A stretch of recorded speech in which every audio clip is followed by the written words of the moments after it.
October 8th in time for this week's Friday Funnies. And as fall begins, we get to celebrate yet another 3-day holiday weekend because Monday is Columbus Day, a holiday celebrated by federal employees, which means there won't be any mail and the banks will be closed, but you and I still have to work. I think that stinks, quite honestly. I think that if Columbus Day is going to be a federal holiday, just like Christmas is a federal holiday, then we should get Columbus Day off just like we get off on Christmas. So put up your Columbus Day tree and start wrapping your Columbus Day presents because it's time for this week's Friday Funnies. All right, our first story this week is really a case of the blind leading the blind. One of the greatest philosophers of our time, Homer Simpson, once said, "Alcohol's the cause of and solution to all of life's problems." And when you think about it, that's pretty true, but that adage came to life this week in Clawson, Michigan. Here's the deal. Donald Chamberlain knew that his neighbor had been drinking. There was an alleged assault by her husband. The husband left. This woman was all shook up and started pounding down drinks. He also knew that she had to go to the police station to report this incident, so he volunteered to drive her. The problem is, he was drunk too.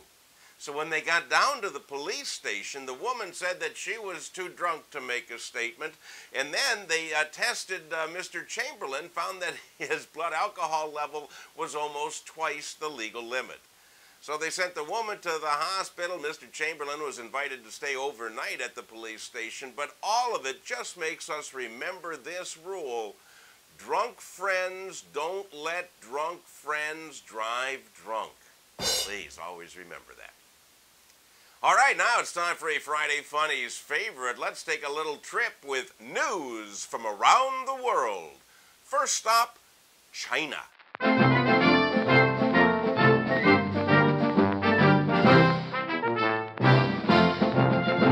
China's housing boom has led to the demand for snazzy new toilets that are priced up to $6,000. Now, China is now the biggest market for consumer toilets, with over 19 million of them sold each year. That's a lot of toilets. Now, most of the models are reasonable in price, but the luxury model goes for $6 grand. For that money, it provides rear cleaning, always a nice thing, front cleaning, I guess an available option, a heated seat, and hands-free flushing. These are all great options, but for $6,000, it had better include a widescreen TV and a beer cooler.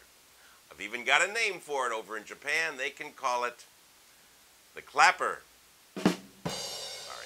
From here, since we're probably going to be asked to leave the country, let's go to Canada.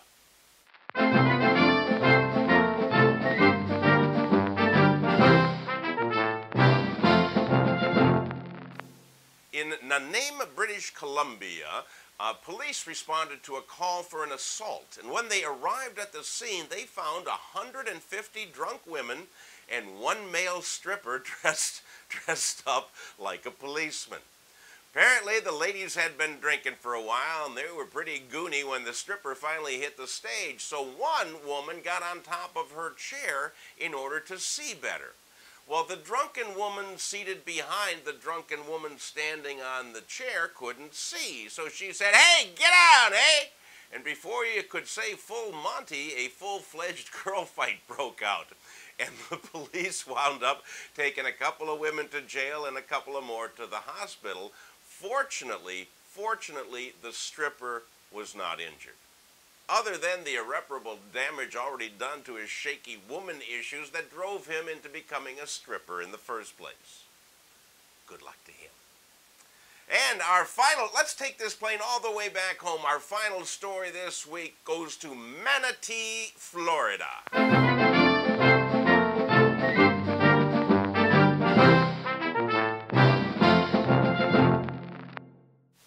In Manatee, Florida, Raymond Roberts was pulled over by the police for speeding. Now, when he rolled down the window, the officer noted a distinct scent of marijuana wafting from the car. So they decided to search Mr. Roberts, and they found a baggie of pot wedged between his butt cheeks. Ouch! Then, for some unknown reason, they decided to continue the search, and they found a baggie of cocaine up there, too. Mr. Roberts, in his defense, said, hey, man, the white's not mine. The weed is, but the other isn't, you know. And I'm thinking that must be really good weed if you have no idea how a baggie of blow got stuck up your butt. Hey, that's all I have for you this week. Thanks for joining me. Please do me a favor. Send this to all your friends. Repost it on all your social websites. I really would like to go viral just once in my life, and you can make that happen. If not, we'll try again next week. See you then.